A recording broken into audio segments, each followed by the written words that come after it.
معانا النهارده قصة شاب ربك وهب عقل نظيف. كانت أبسط حاجة بالنسبة له إنه يلم المنهج اللي زمايله بيقعدوا يذاكروا فيه طول السنة، وبيفضل هو مقضيها لعب طول السنة، وهو يجي في آخر 3 أيام يكون لم كل المنهج لوحده من غير ما يحتاج لمدرس. زي ما تقول هو فضل مقضي حياته كده، في الوقت اللي زمايله بياخدوا كورسات وبيتعلموا حاجات جديدة عشان يطوروا بيها من نفسهم، وهو مقضيها لعب. فضل مكمل على حالته دي لحد ما خلص ثانوي ودخل الجامعة، وبعد ما خلص دراسته وخلص الجيش بيبص لزمايله لقى اللي اتجوز واللي بدأ يبني أسرة واللي اشتغل شغل كويس، وهو لوحده مش عارف لا يشتغل ولا يتجوز ولا يعمل أي حاجة عدلة في حياته، لأنه اتعود إنه يقضي عمره كله في اللعب، عمره ما حاول يطور حاجة من نفسه. يلا بينا نسمع قصة تفصيل.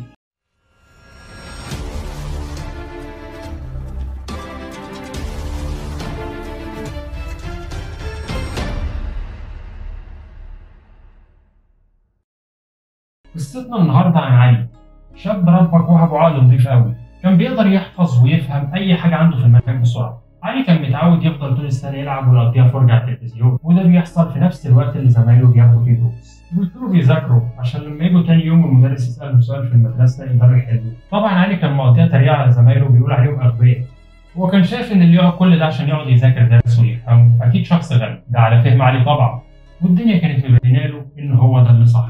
طبعا ما هو بيفضل مقضيها لعب طول السنة، ويجي في آخر 3-4 أيام قبل الامتحان يكون لامم المنهج كله اللي بيقعد المدرسين يشرحوا فيه طول كده، وعشان كده بيفضل يتريق على زمايله اللي بيقعدوا يذاكروا طول السنة، وفي الآخر بينجح زيه تخلص الدراسة وياخدوا الأجازة. زمايل علي يروح ياخدوا كورسات كمبيوتر بقى، إنجليزي، أي حاجة يطوروا من نفسهم. وطبعا عمك علي ولا على باله مقضي أجازته كلها في السايبر وملاعب الكورة. علي فضل على نفس الحال ده لحد ما وصل ثالثة ثانوي، ولأن منهج سنة ثالثة ثانوي مش زي منهج أي سنة تانية كانت قبلها في الحجم، علي شايل مادتين. طبعا ما كل اللي متعود عليه إن في 3 أيام بيكون لم المنهج.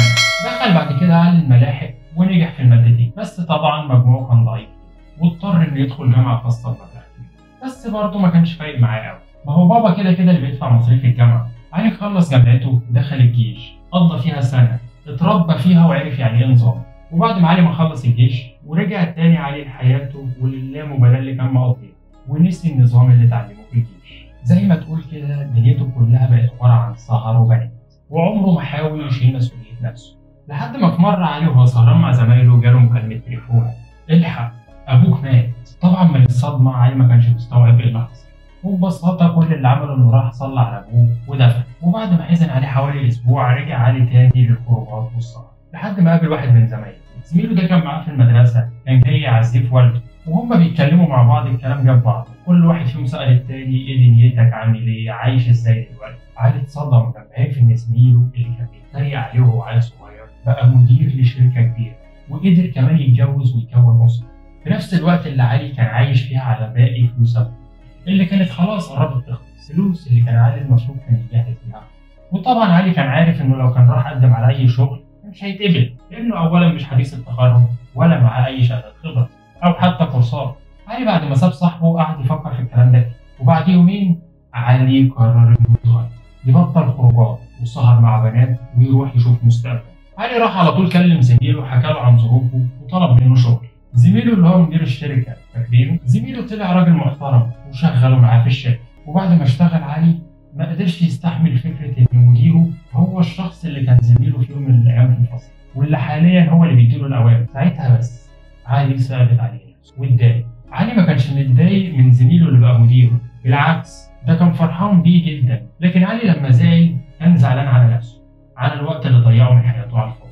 زعل لما حس إن ربك كان بيديله نعمة وهو ملحقش يستغلها. زعل لما شاف زميله اللي كان على طول بيضحك عليه علشان كان شايف إن فهمه بطيء وبيقعد طول السنة يذاكر عشان بس ينجح، في نفس الوقت اللي علي كان شايف نفسه عبقري وبيلم منهج السنة في 2-3.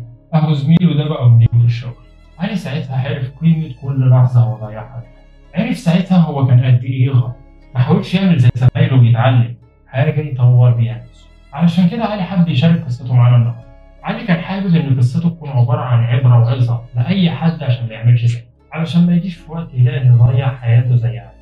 قصة علي تعلمك جدا أهمية الوقت اللي أنت بتضيعه، تعلمك قد إيه إنك المفروض تستغل وقت فراغك دوت في إنك تطور نفسك، تاخد كورسات، تتعلم صنعة، تنزل شغل.